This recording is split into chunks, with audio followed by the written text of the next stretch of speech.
Hey, brother, hear me now. Brother dog.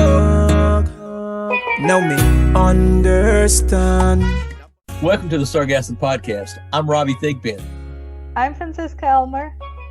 And I am Mar Fernandez. And we are your hosts for today.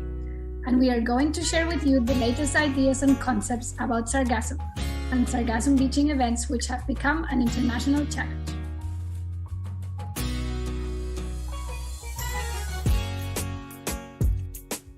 Hi everyone, welcome to the Sargassum Podcast. It's just Mar and me today, as Robbie is in New Orleans and is having some important meetings at the university. Mar, how has your week been? Well, here in northern Germany, we're having really bad weather at the moment. It's almost like full winter again. So I envy all of you that are able to spend some time in the Caribbean, but I hope that some of the proposals that I'm writing now for research will work out, and then next year maybe I can come to the Caribbean with you. Yes, that would be amazing, having you here and doing sargassum research together.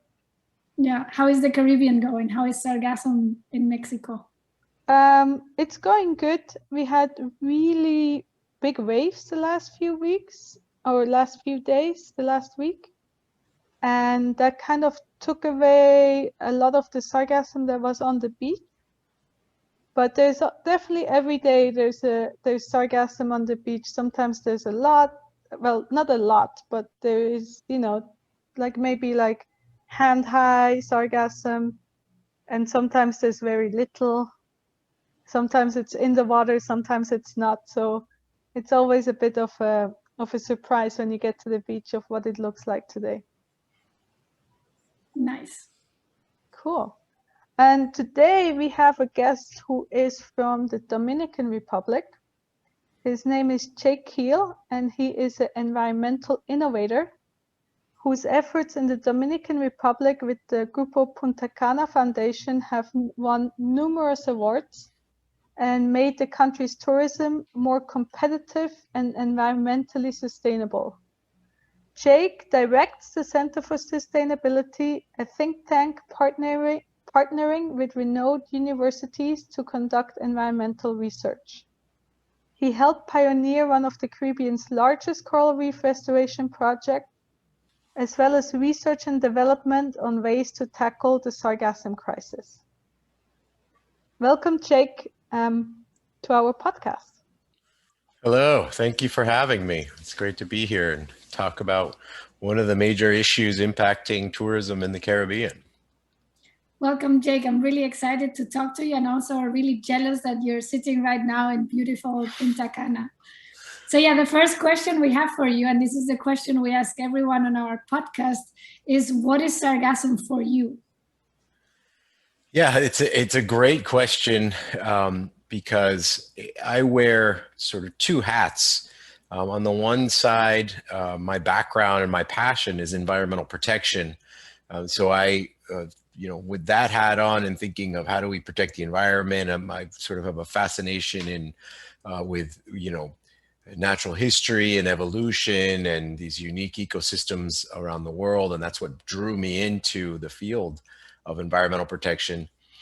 So when I think of sargassum with that hat on, it's this incredible ecosystem. It's an amazingly productive area for many species that rely on it. You think of the Sargassum Sea, it's a protected area. It has an international commission protecting it. When you just grab sargassum, there's all these creatures living in it and small fish and, that have adapted and evolved just to live in sargassum, and crabs hanging on. And, you think of whales being under the sargassum habitat. So it's this amazing floating habitat. And to me, it's sort of like a mini rainforest, right? But then my other role is I work on solving many environmental problems for a tourism company, for Grupo Punta Cana. And so our business is based around the beach and around coastlines and having tourists come and visit us in Punta Cana in the Dominican Republic. And sargassum is a major challenge. It's a huge headache It's a very expensive problem. It has caused all kinds of problems with both the local environment, with the beaches, and with our guest experience. And so, they kind of have this love-hate relationship with Sargassum, where I really love it and been fascinated by it and think it's this amazing habitat. And at the same time, I wish it would just stay where it was in the Sargassum Sea or in these other places where it occurs around the world, and not come into the Caribbean at all. Yes, that's very true. I think I feel very similar to you about this. You're actually the first person we have on the podcast who works in the tourist industry. So could you tell our listeners, how does Sargassum affect the tourist industry? But yeah, I mean, it's amazing the impact it's had in such a short period of time. The Sargassum basically for us started showing up in small amounts in 2011, and gradually increased over the years, where, I think our peak year was probably 2015, but 2018 we had a lot of Sargassum, just a shorter period of time. So the impact was immediate and huge. First of all, it shows up on your beaches, and Sargassum, as interesting as it is as a floating habitat, once it gets to the shore and gets to the beach, it becomes a huge problem. So the problems are, one, it's a physical presence, have the huge amounts of this material building up on the coastline. And so these, turquoise seas that you see in my background and these beautiful white sand beaches all of a sudden have a huge amount of this, Sargassum seaweed piled up on it. So just aesthetically, you're interrupting what guests expect. Secondly, the water is no longer as inviting and as comfortable to get into. You have to climb over the seaweed. Not a lot of people like to get their feet into seaweed and whatever else is in there, these amazing creatures that are living in there. And then once you're in the water, the seaweed is all around you. And so it's in the water, it's on the shore. So it's a physical barrier to the water, and it affects the guest experience in that way. So that's the first one. And guests are, tourists in the Caribbean have a lot of options, and they have a lot of information, and they can find out what's happening in a place pretty quickly. And so for them, it's not acceptable in any way to have the beach covered in seaweed. It's not the kind of thing they just adapt to and say, well, this is nature. It's the reality of what's happening, climate change. They say, I'm going somewhere else because there's lots of options out there, and I'll find somebody who doesn't have Sargassum on their beach. Another big problem with Sargassum, obviously, when it spends some time on the shoreline and you don't pick it up fast enough, most of the creatures that are living inside the Sargassum die or perish and begin to decompose. And so you get this terrible smell. And it can be pretty terrible depending on how much you have and how long it's there. So that's a real issue because people, they don't come to a smelly beach covered in seaweed. And then for resort properties, obviously, besides the image impact, the guest experience impact, the smell, there's the cost. It's a very big cost to assume to have to clean up the seaweed, have to clean up the beach, have to scoop it off there, whether it's with machinery or specialized beach cleaning devices or by laborers, get it off the beach and then move it somewhere. All of that is extremely expensive.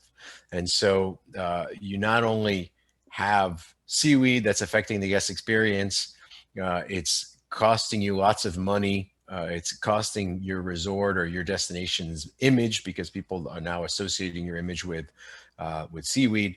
And then, of course, when you clean up the beach, there's no easy way to do it. As good as you do it, as careful as you are, you're going to take some sand off the beach as well once you start removing the seaweed. And so then that causes erosion, and erosion is already a big problem in many destinations around the world. And so increasing that erosion by removing seaweed is also a big problem.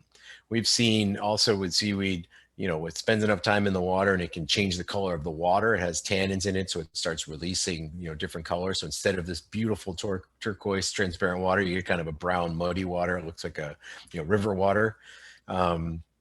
It can affect environmental quality when when it starts to bring the oxygen levels down, and we start to have other species, you can have fish kills and things like that. So for the tourism industry, just a huge challenge, something new for us to confront. and something that we've really had to be pretty creative to confront and to solve. Yeah, and I guess by now everyone in the Caribbean is kind of used to these sargassum arrivals, but how was it in Punta Cana, like the first years when it all started? Did people think that this was something that it was just gonna go away? Or did people immediately realize, okay, this is something serious that we need to deal with?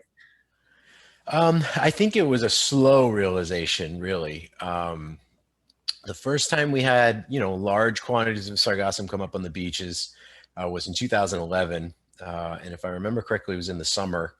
And it was, a few months of intensive arrivals of seaweed. It was sort of this surprise.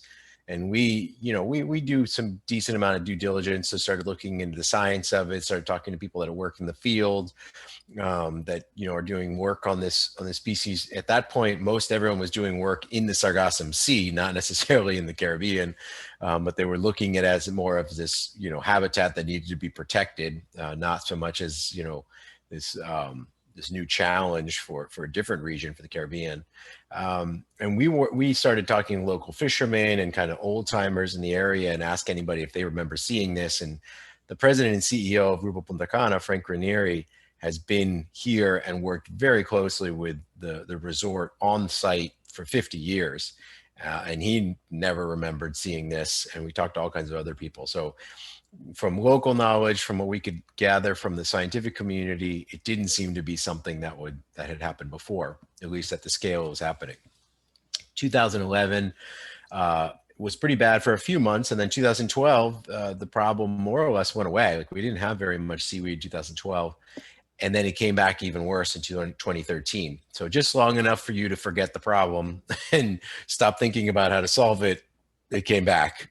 And then in 2015 was really kind of the peak year, the worst case for us. And that was when we really got serious about devising strategies to confront the seaweed, to try and limit the amount of seaweed coming up on our shorelines, and then also try and see if we couldn't take advantage of it and turn it into something productive. Yes, you just said you came up with strategies of keeping the seaweed off the beaches. And I think you probably were one of the first to come up with the barrier for sargassum. And you actually did some research and development at your own resort of figuring out how to make this barrier. Can you tell us a bit about this process and why you did it and how you did it? Yeah, actually, it was kind of serendipity. It was just one of these aha moments. I was out on the coast near our resort, and there was another resort was doing some beach restoration. So they were, using a dredge to pump up sand. And, I don't know if you know how a dredge works, basically a floating barge in the ocean, and then it's sucking up sand from sandbanks. And it has this long floating tubes that go behind it that pump it up to the beach. And so these folks had their dredge set up, and the pipeline behind the barge that was, pumping the sand up on the beach was sort of coiled like an S behind it. And the seaweed that was coming in was being retained behind the dredge pipeline. And so I was just sort of sat there watching it for a while. And it was a lot of seaweed coming in, and you could see like a stark line in the water where on one side there was seaweed and the other side there was not.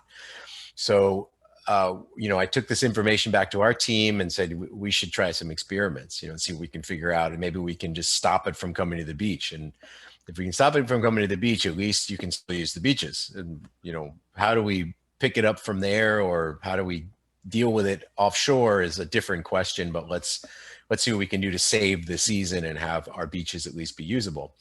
So we bought some commercial boom line, which is these are floating barriers that are used to retain oil spills.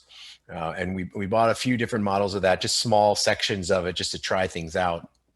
And we found that it was fairly effective for smaller amounts of sargassum, but it was not designed for that. It's not really the purpose of these boom lines. And, so they tend to flap underneath, or they don't stay up very straight. And so the sargassum can jump over it. And, once a certain amount of pressure builds up behind these boom lines, it's not really built to withstand huge amounts of volume of heavy material.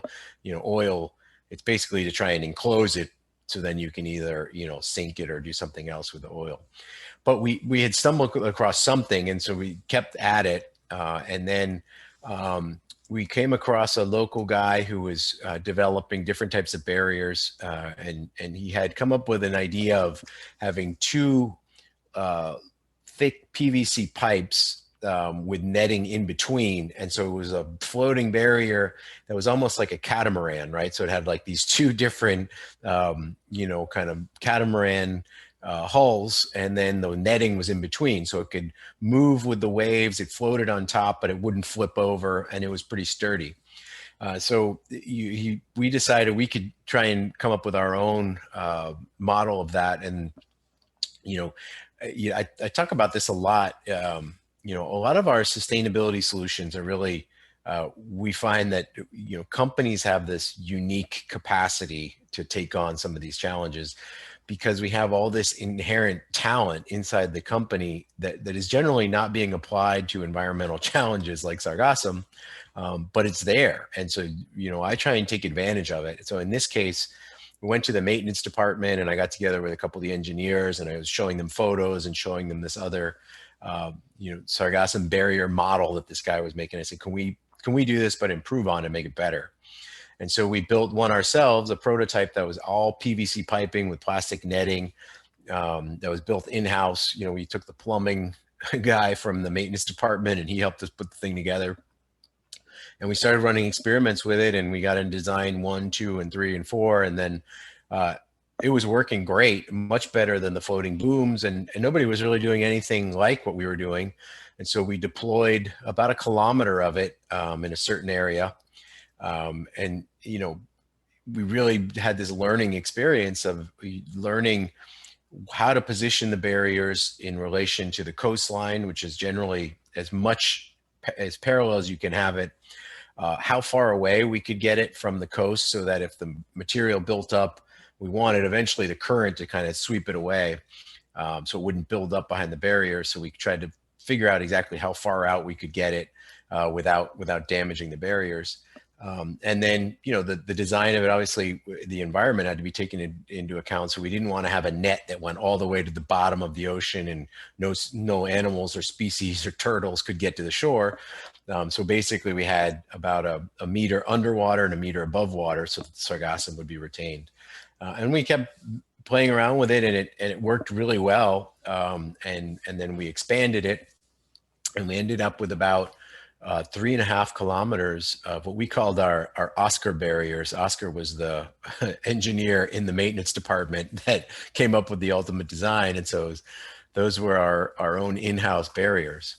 And then later on, other companies came along that had more specialized barriers that could withstand more wave action and were a little more flexible, and they used sort of floating tubes in the middle. That was more of a manufacturing job. So we've used both. We've had some barriers for areas where they're more appropriate, and we've used our barriers in other areas where the water's a little calmer. And and frankly, it's saved tourism for us. It's not perfect. It retains, depending where it is and the amount of sargassum we're getting, anywhere from 60 to 90% of what's arriving.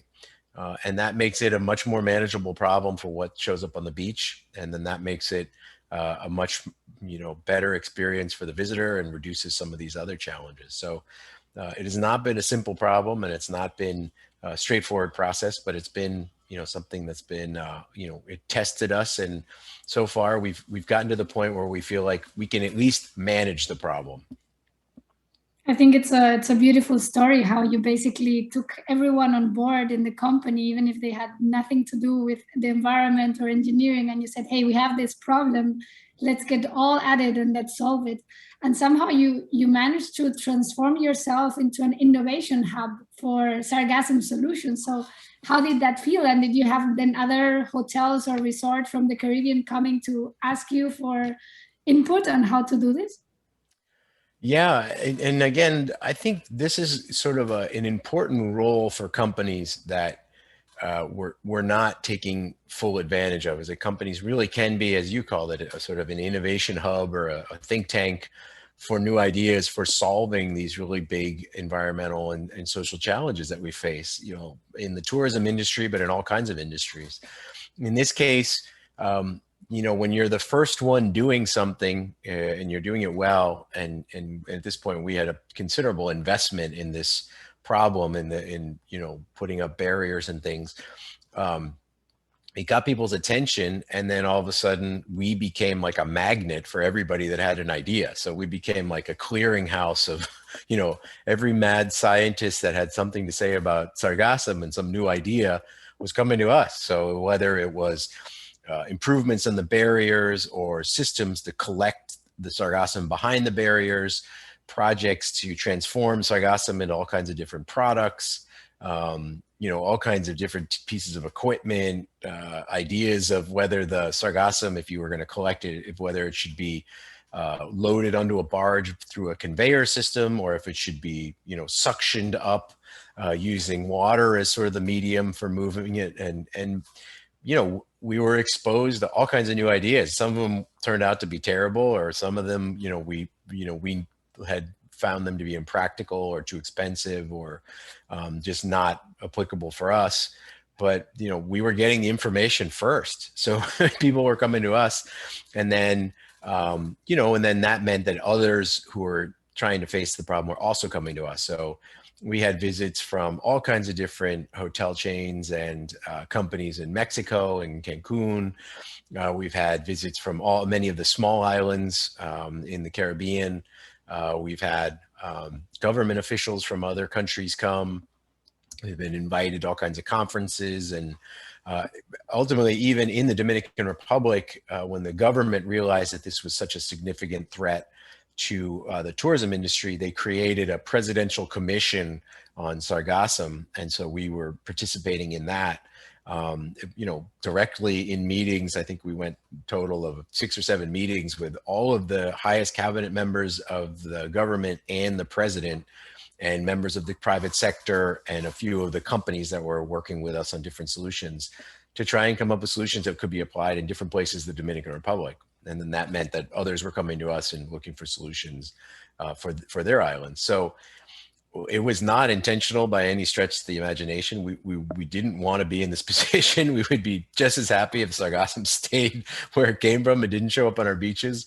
But our background and history and commitment to sustainability had honed our skills to take on this new challenge. And I think that was one of the big lessons, is that, you know, you're investing in sustainability, and a lot of times you're investing in problem solving and being, you know, innovative and creative and confronting these solutions in a, you know, in a corporate setting or in a private sector setting.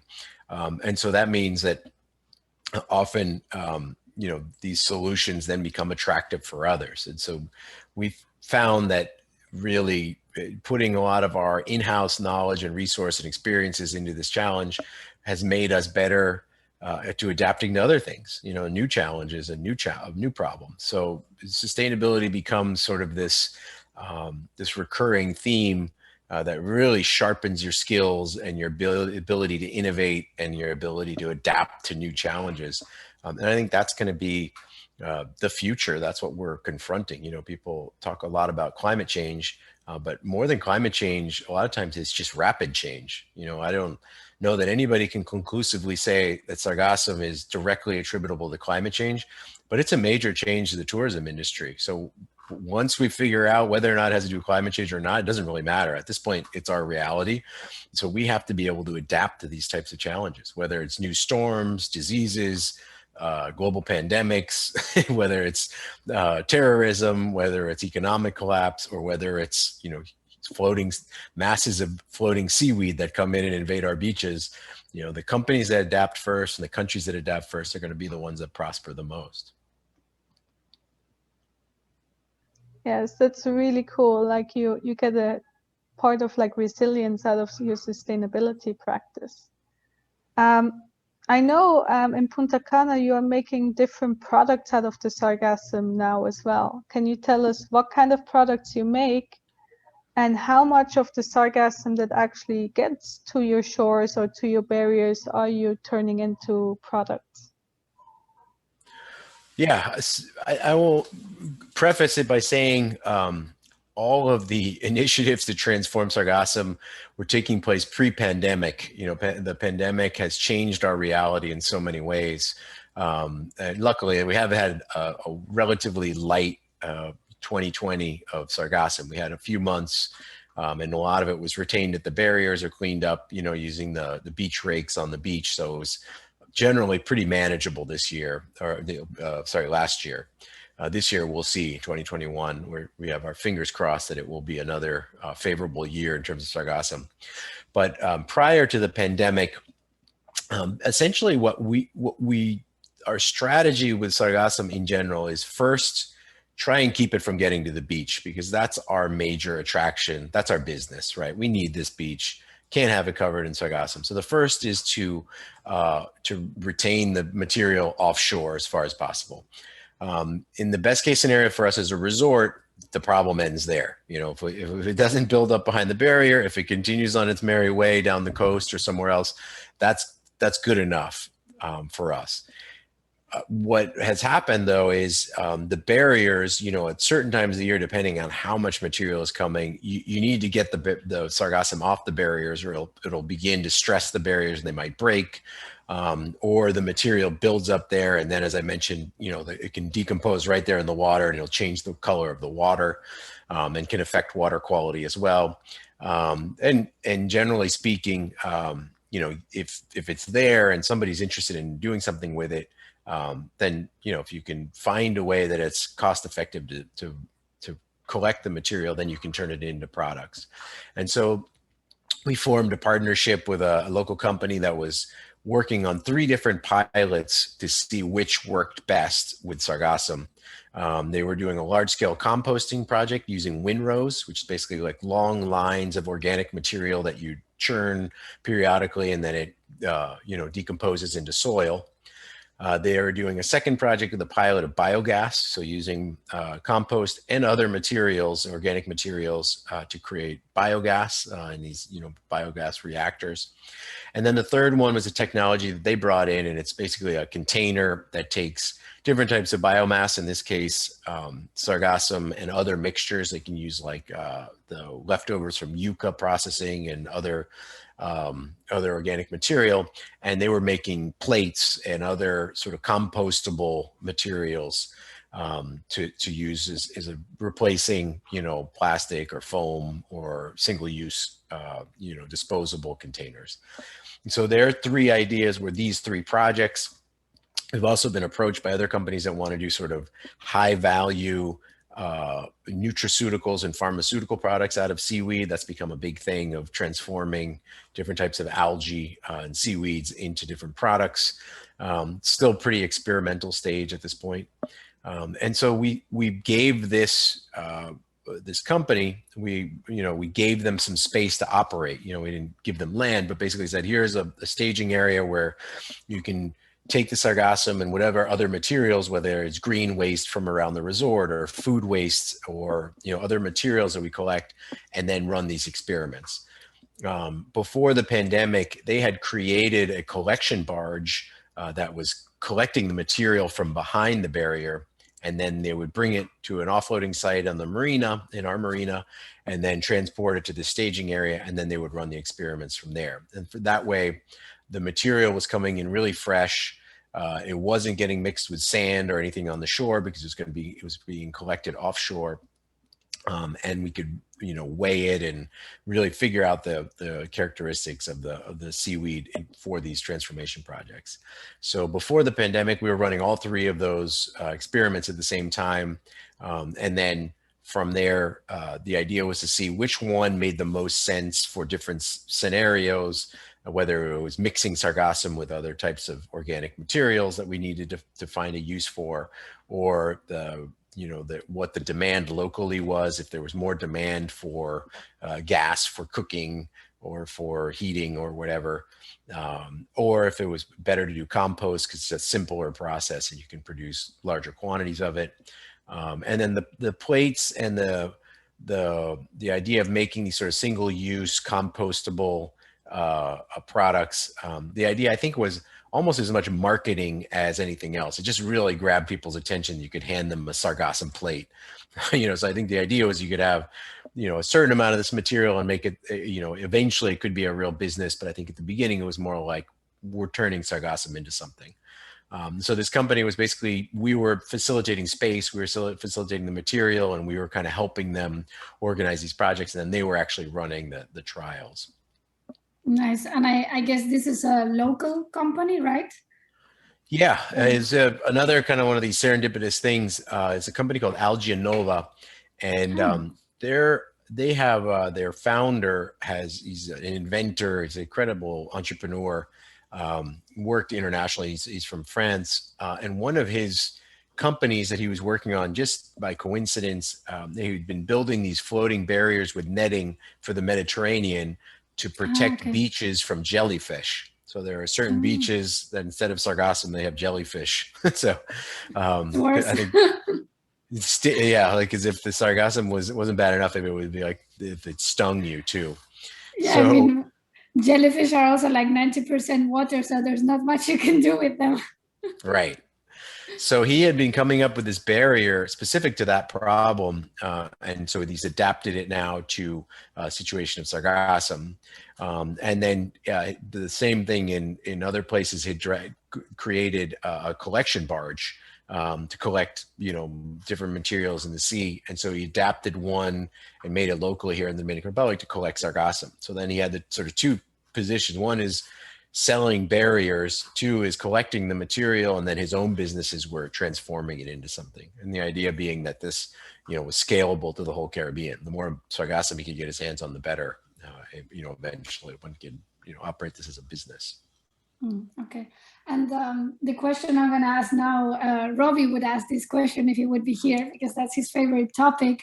And that is, how do you actually integrate the local communities in this process? And if they benefit in any way from all these things that you're doing?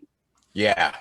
And it's this is another piece of kind of our philosophy, in Grupo Punta Cana in general. We try and involve the local community, and get them involved in the tourism economy or in our environmental and conservation projects, and not as a charitable activity, but really just as, a way to improve their conditions and then improve some of the challenges we're facing. So one group that we've worked with for a long time, are the local fishermen. And one of our big problems, of course, in the Caribbean and specifically in the Dominican Republic is severe overfishing of the coral reefs. There's just many artisanal fishermen practicing spearfishing and compressor diving, where they use a compressor and spend long amounts of time underwater, hunting, fishing, basically everything they find and bringing it to market. And so that's one of our big challenges. And we learned early on that it's a lot easier to train the local fishermen and involve them through hiring and through job opportunities in conservation projects and in the tourism economy than to try and patrol and keep after them to, kind of limit fishing and things like that. So that has been something we've been working on for years in our coral restoration projects and in many of our, initiatives through the Grupo Punta Cana Foundation. We were working with the fishermen as jobs and creating new kind of livelihoods for them and their families, whether it was hunting lionfish or helping us transform lionfish into souvenirs and different, tourism souvenirs and arts and crafts and things like that, whether it was hiring local fishermen to be coral gardeners to restore the coral reef in our project, training them as boat captains, training them in first aid and being able to work in the scuba industry. So this is something we've been doing for years. And then we realized when we had these floating barriers out in front of our property to protect the beaches from sargassum, they need to be maintained. You can't just put these barriers out there in the elements, in the waves and the wind and the storms and expect them to perform and to not fall apart and get destroyed. So we started by hiring a few of the fishermen to help us maintain the barriers. So that was going out and cleaning them off and making sure sections hadn't separated and that they were intact, helping us deploy them. So you have to either use sand screws to anchor them or mooring cement moors to keep them in the water. And so the fishermen were helping us. First, they were just helping us install them and then maintain them. Then the fishermen said, well, hey, we could just help you make the mooring cement blocks, ourselves, and then we'll do that for you. So we hired them to do that. Then once they became sort of expert in the handling and manipulation of these barriers, they started manufacturing them for us on their own. And then we were hiring brigades of them to go out in their own boats and maintain the barriers and keep them in line, keep them intact, and change them out. And then from there, the fishermen, they became very entrepreneurial. And so they would help us install them, help us change them, help us maintain them. And they became sort of a key component of the project. And now, they're even offering this service to other resorts beyond us. It's become a business for them. And it's good for us, like my maintenance department has lots of other things to do. They can't spend all their time making sargassum seaweed barriers. So to be able to outsource that and have somebody who's, become the expert in that has been very helpful. But, I would say there's at any given time, there's over a dozen fishermen or fisher families involved just in our resort in some aspect of the seaweed program. Wow, that's very cool. I always get very excited if people take the time to involve local communities and aren't just like outsourcing it and bringing people from far away. Also, with these guys, frankly, they have unique skill set for this work. Not everybody who spends a lot of time out at sea and can work in tough sun and wind and rain and cold and getting in and out of the water and spending long periods of time, on a boat and in the water. That's a developed skill set that fishermen have that, often we don't take enough advantage of. So this was a great opportunity for them to use this skill set for something, very important for the tourism economy. Yes, that's very true. Punta Cana Resort has also many other sustainability initiatives next to dealing with sargassum, and you told us a bit about the coral gardening again. Can you tell us a bit about them? Like, what else are you doing maybe on land that is part of your sustainability project? Sure. So we have a pretty expansive program that's been going on for many years. The Grupo Punta Cana Foundation has been around since 1994. It was incorporated. And essentially, the way I describe it is we have taken on many of the challenges that the tourism industry faces or our company faces, whether it's in the local community or within the resort or the operations of the resort. And often those are environmental challenges. So we operate 3 schools at the moment, 2 in the local community and 1 is a private school. So it's a bilingual private school. So education is a big and very important part of the tourism economy. You want people who are educated and hopefully speak English and Spanish and are able to communicate with guests and have some background in the tourism business, whether it's as bartenders, wait staff, or administration, maintenance, engineering. All those things are careers that are incredibly important for tourism. So we've worked pretty hard to emphasize education in the local community, not just as the simple offering to the community, sort of a charitable act, but really because it makes the tourism economy much stronger to have better educated people available to work. We've invested a lot in local health as well. So health is a big issue in tourism destinations. So we have a pediatric center that we run jointly with the Dominican Ministry of Health. We help build it and operate it with other local partners, including a medical college out of Virginia. And then we've also worked in the local rural clinic in the community. And that's sort of a first response for accidents, emergencies, and things like that in the region. So that's, a big emphasis in the local community with education and health and programs for entrepreneurship. And then inside the resort, the way that we've operated is generally, in the tourism economy, we face all kinds of environmental challenges, and we've tried to solve them internally and then share that experience as widely as possible. So that's kind of our contribution to some of these big issues. And that's everything from solid waste management. So how do we manage all the waste coming into our hotels and our private residences? And even in our case, we own and operate the Punta Cana International Airport. And so all the waste coming through there.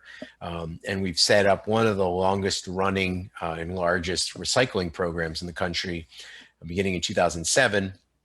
And then, as I sort of alluded to, we've been separating and trying our best to transform organic waste into usable products like compost for many years.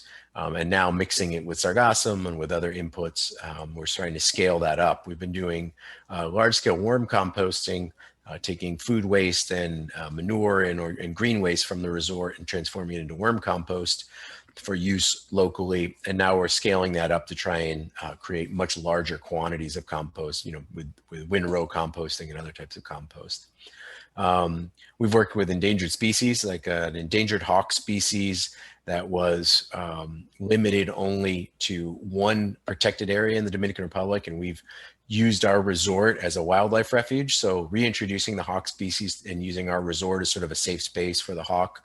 We've now built up a population of over 140 of these birds on our property, and right now we're in the hawk reproductive season. So last year we had 20 pairs of hawks, and we had over 20 juvenile hawks born in Punta Cana, and they're totally wild and they find their own territories, but they at the same time they have a lot of assistance to make sure that it's a safe habitat.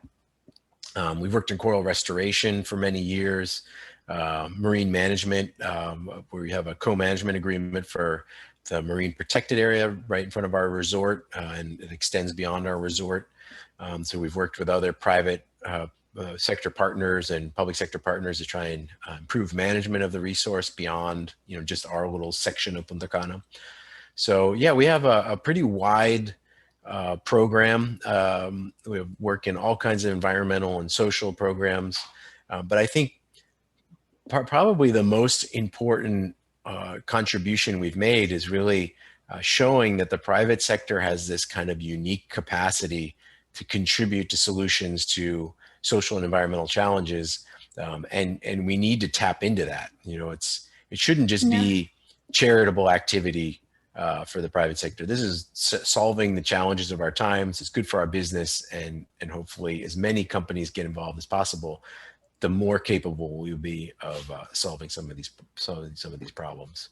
Yeah, and actually right in that line, I wanted to ask you, why do you think it is that actually companies are better at tackling this kind of problems than governments or NGOs or research institutions or foundations? They all seem to be pretty slow compared to what companies are able to develop. And also the example of Grupo Punta Cana having such a broad portfolio of solutions is amazing. Yeah, well, I think we each have a role. I don't want to minimize the role of foundations, and obviously the government has an important role. But I think often the private sector, we're seen as a source of resources, really of just funding and capital, that we can be hit up for money by the government or by nonprofits to allow them to try and solve some of these challenges. And often the private sector, or conversely, the private sector is seen as causing the problems. And so we should be approached simply as minimizing our impact or reducing our contribution to contamination or whatever other challenges. And I agree, those are important roles for the private sector if that's the way they see themselves. And obviously, as on our operations, we should try to limit our impact and the damage we cause as much as possible, or even become beyond that something positive. And I think that's kind of our philosophy, is we think we have this unique capacity. We have really talented people. We have a lot of in-house capability.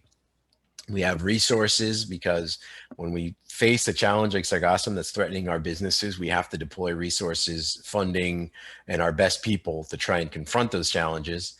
And I think the private sector also, we have access to information that's interesting. As I said, when we got out in front of the sargassum problem, all of a sudden we became a clearinghouse for everyone who was trying to solve the sargassum problem. So we were getting the best information, the best ideas, talking to top scientists, talking to innovators, entrepreneurs, people that had worked in the field in other areas. And so, it was kind of helping us along in our process to figure out what worked, what didn't work, and what would work for us.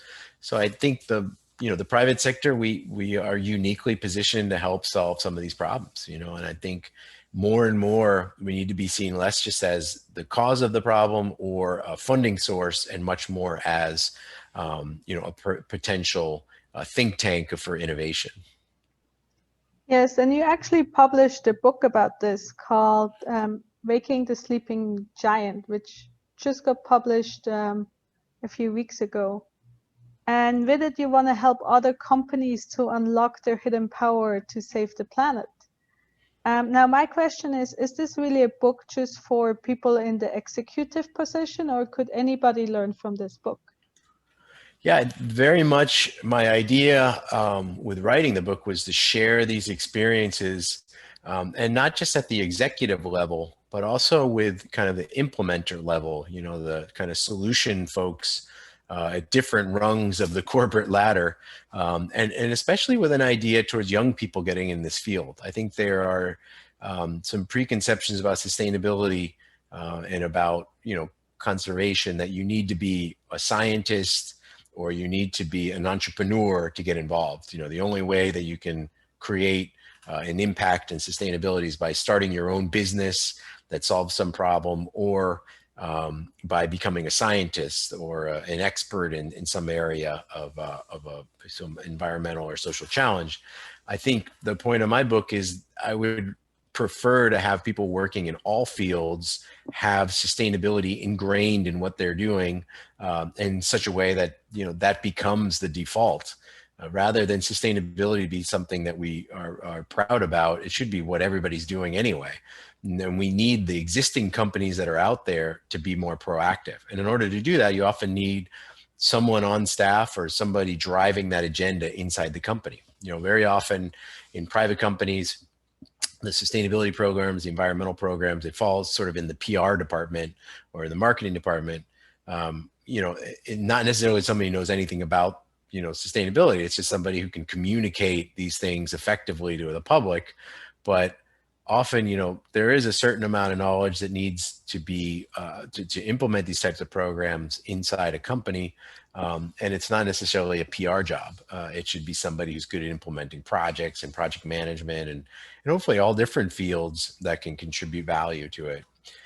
So I think that the idea of the book was really not just executive level, but much more of young folks coming out of school, coming out of university, wanting to get in the field, and sort of giving them, examples of how to get this stuff done in companies, and how to be a change maker within a company, how to change the behavior of these enormous companies and even small companies. And really, the idea of waking the sleeping giant is that companies are not being taken advantage of in terms of solving, the big challenges of our time. Like, we could do a better job of engaging companies and turning them into a positive force, for their own good. Not necessarily just through regulation and through command and control cycles and fining companies, but really encouraging them to use their inherent innovation capacity and creativity to really confront some of these challenges in new ways. And so, for example, what would be your recommendation for a small company that has decided that they want to become a sustainability partner and become more sustainable? What would be the first steps that you think they should take?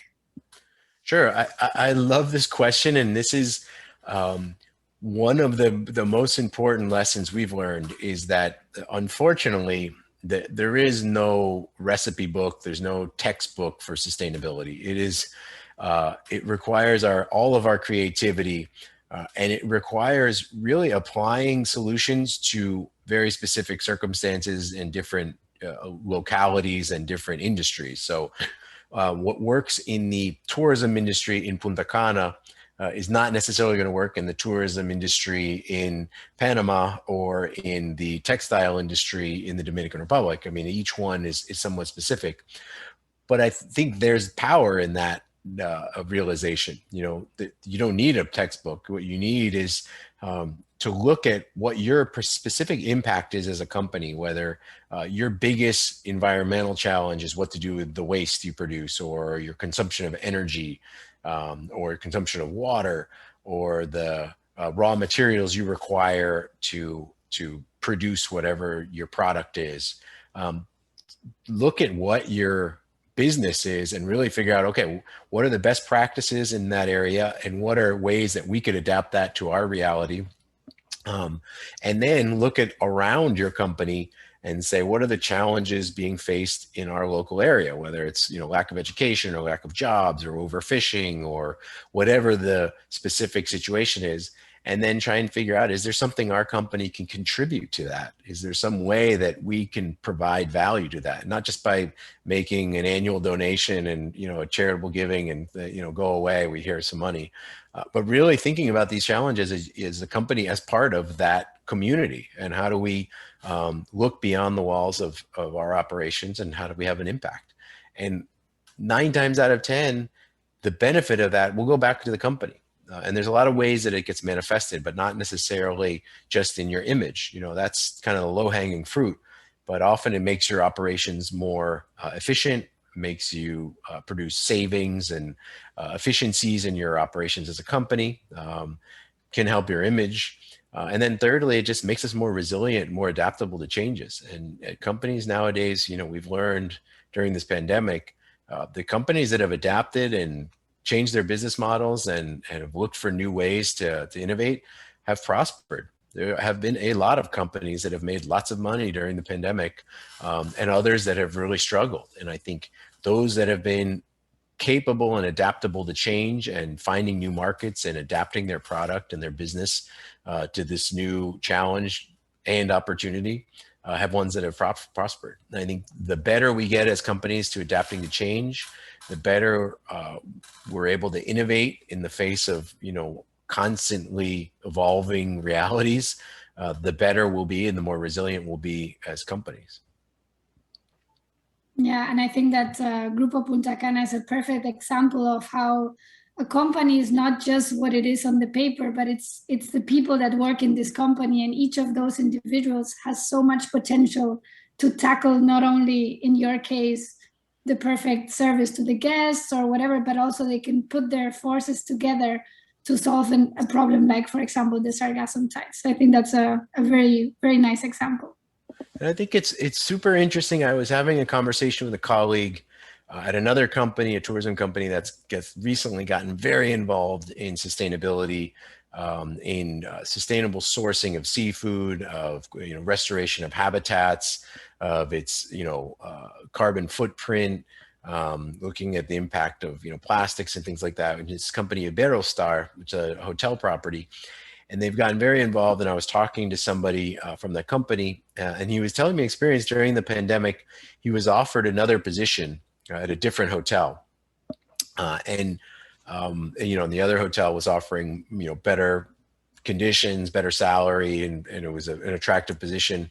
And ultimately, he stayed with his current company because of their sustainability mission. That he felt a certain commitment to that company and felt like he was having an impact, and he, you know, was willing to sacrifice something to continue in something that he believed in. And I think that's a really powerful message for companies. You know, one of our big challenges in tourism and in many companies now, you know, the technology companies, is competition for your human capital, for your human resources, for your, you know, your best quality employees. There's a lot of competition to steal them and to have them, you know, change companies. And if you have a certain amount of, you know, credibility in these fields that people feel very, you know, personally connected to and emotionally and spiritually connected to, in sustainability programs, and feeling like you're part of something bigger than just simply making money for a corporation. A lot of that will help retain, really high quality employees. And we found that's been the case in Punta Cana. People believe in our mission, believe in what we're doing, and want to be part of it. And so, and frankly, that's part of the reason I've stayed in Punta Cana. I've been here now 16 years. I never thought I would last this long in one company. In fact, after I graduated with a degree in environmental management, I never thought I would work for a company. I thought I'd work for, a not-for-profit or a government organization or something like that. But what's kept me involved here is this commitment to sustainability, this constant adaptation to new challenges, and feel like we're really contributing to something on a much bigger scale. Wow, that's super cool. And I think a really good way of ending our conversation as well. Jake, it was a huge pleasure to have you on the podcast. I think we learned a lot today. Thank you so much for making the time. And yes, we hope we talk to you soon again in some way. Yeah, and thank you so much for all your insights, and keep going because you are making a difference. So good decision to stay there and to keep doing this amazing job that you're doing. And we definitely hope to visit you one day in Punta Cana and visit your resorts and take a look to all these projects that you've talked about today. Well, thanks so much for having me, and we welcome you in Punta Cana.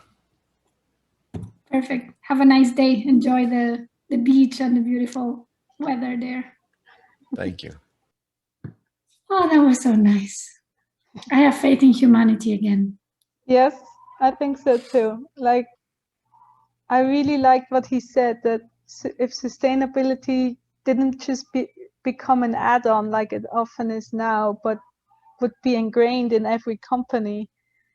And I totally agree with him. Like, if that was the case, and it wouldn't be just something you do on top of what is easiest to do, we would have so many solutions, so much would be happening in the sustainability world, and so many problems would be solved already, or would be on a good way to being solved. Yeah, I think it's also nice how, a company faces a problem and they could have actually said, well, wait, this is not our problem, right? Let's go to the government or let's go to whoever and they should solve it for us. But they said, no, this is threatening our existence. This is important to us. So we get the resources from within our company. We talk to whoever we need to talk to, the locals, to, our people, and we solve it. And I think this is really important because right now with climate change, we're often always waiting for someone else to solve the problem for us. And I think eventually we have to come to the point where we say, okay, this is our problem. And each of us has to start looking for solutions. And what he showed very nicely is that any set of skills can be useful to solve a particular problem. So he put together the janitor, the lady, the cleaning ladies, everyone. He put them all together in a room and said, okay, we have this problem. Let's solve it. And I think that's a beautiful example. Yes, and I really like they started with these barriers, and they didn't know like what to do next after the barriers. They just knew the barriers would help. And then the challenge afterwards of what to do with the sargassum behind the barriers, there was a challenge for once you have the barriers in place. And, just get started with the first step.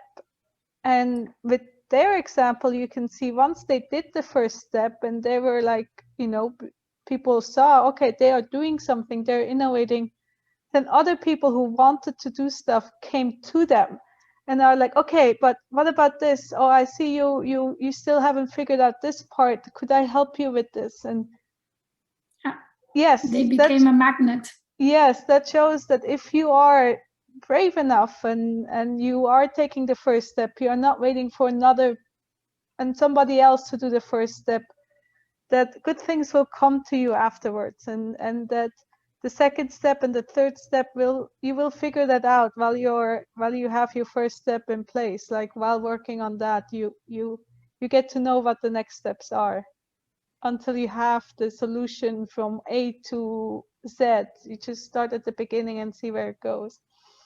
Exactly. One step at a time, and don't be scared to make mistakes. And just, as he said, it was at the beginning, they did experiments, right? It's a little bit like being a scientist. It's like you have a problem and you go out there and you try to solve it. And the first time maybe it doesn't work, but then eventually you will refine your solution until it works. And yeah, then everyone will come and ask you, how did you do it? So yeah. Exactly. Yes, and lastly, like, everybody knows, or most people know when they think about sargassum, that it is a huge tourist problem. But today was actually the first interview we had talking about tourists and tourism problem. And it is true that tourists, when they come to the Caribbean, they want to have a perfect beach. And even if it's the first time sargassum arrives, so the first week or the second week, and there's no way you could have prepared for this because it's completely new, tourists will still be unhappy with how you are handling the situation. And then you will get immediate bad reputation and bad image. So it's a very tough business to be in. Like it is. Yeah. And I mean, I'm a stubborn optimist, and I want to think that that people are changing, and also tourists are changing, even the ones going to Punta Cana just to get drunk in their hotel and just lie on the beach all day. But I hope that that everyone understands that these companies, these hotels, are facing problems that are pertain to the entire world. Like it's ecosystem issues, it's climate change, and that they are doing their best to deal with it. And I think, at least for me, like the next time when I look where to go on holidays, I will also take into account which type of efforts is that hotel trying to do in terms of sustainability. And I mean, this is similar to the example he mentioned of his colleague not wanting to leave a company because he believed in their message and their path towards sustainability. And I want to think, or I hope, that tourists will also realize that it's better to support hotel chains or companies that are working towards sustainability, even if that means paying a little bit more, and maybe being more understanding regarding, okay, if there's a few algae on the beach or whatever it is. Mm-hmm. Yes, I think a lot of people, even if they aren't environmentalists, they like the idea of companies, whether it's tourism or something else, to do something good for the planet and be sustainable. And that is definitely an extra worth where people are willing to pay more. The problem I sometimes have is because, as he said, sustainability is a PR thing for a lot of companies. So it's actually really hard to know which company is actually green or is greener, because some of them are just really good at selling what they're doing and they do nothing or almost nothing. And others, they may do all these things, but they don't have the PR department behind them being able to sell it well. So in this world where there's so many options, it's extremely hard to find the right one sometimes. I fully agree. And maybe like in the future, someone can just develop some kind of stamp of sustainability for tourism, like for hotels or whatever, to actually certify that what they're doing is actually meaningful and not just a banner on a webpage.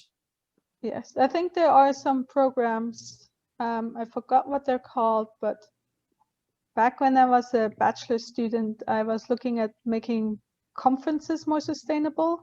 And at least for Switzerland, I think it was like an IBEX label, because Switzerland has a lot of IBEXs that would that certain hotels could get if they had certain standards. So they had to fill out some kind of form, and somebody will come and check it, kind of like B corporations have to do, but for hotels.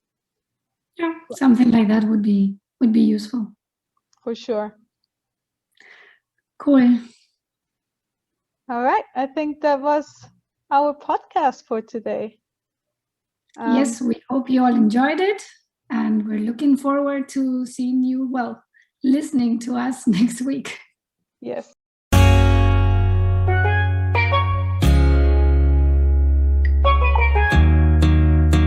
Hey, thanks for tuning in today and learning with us from our guest. If you want more information about what our guests talked about today, then check with our show notes and links and information in our archives below. And don't forget to like and share our podcast with your friends. If you enjoyed our podcast, then please consider supporting us financially by becoming a Patreon.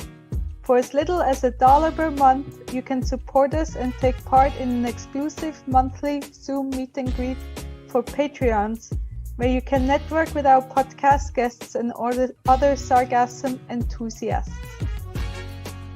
The Sargassum podcast is produced by Marine Conservation Without Borders and is made possible with financial support from the Kimberly Green Latin American and Caribbean Centers, U.S. Department of Education Title VI grant.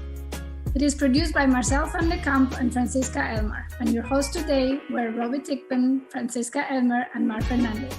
We will be back next week with another exciting guest. The music of this podcast is from the song Dem Après by Drizzle Road Rana, an artist from Roatan. Follow him on Spotify or YouTube for more music. But for now, here's the full song, Dem Après. Hey, brother, hear me now. Brother, dog. Now me understand. Now for them no want to see we get nothing. That's why them a free and always front and star. Now for them no want to see we get nothing. That's why them a free. Now for them a free. Them a free. Them a free. Me no gain progress. Now for them a free. Them a free. Me no reap success. Now for them a free. Them a free, me no gain progress. Now for them a free. Them a free, me no reap success. So me tell them, yeah, rappers is my man, me no take that. Only if it come from Jah, I'll accept that. Now for them, me put my trust in and give me setback. Yo, select that, we'll and pull up that. Tell some wicked that bad mind, me no fear them. Anytime them cheat and chat, me no hear them.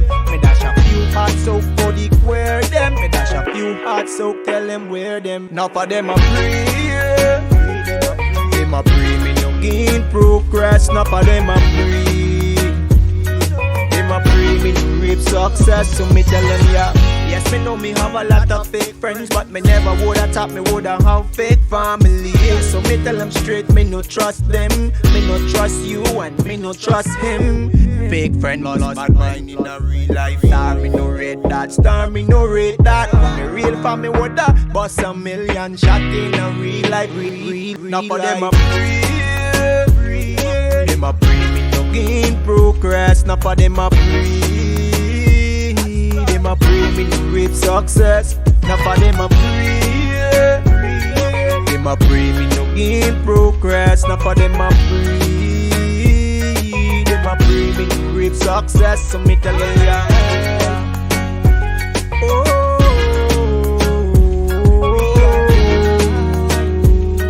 Them a free, me no reap success. Screaming out loud. Me woulda tell them fi go look alike, but them a hate and grudge and creep on mine. Them a move like Judas. Them a move like Judas. Plus, everybody have a life to live. So me give one rascal who a try judge me. Like them chit and chat, so what them want fi say. Cause none of them out there nah feed. Now for them a free.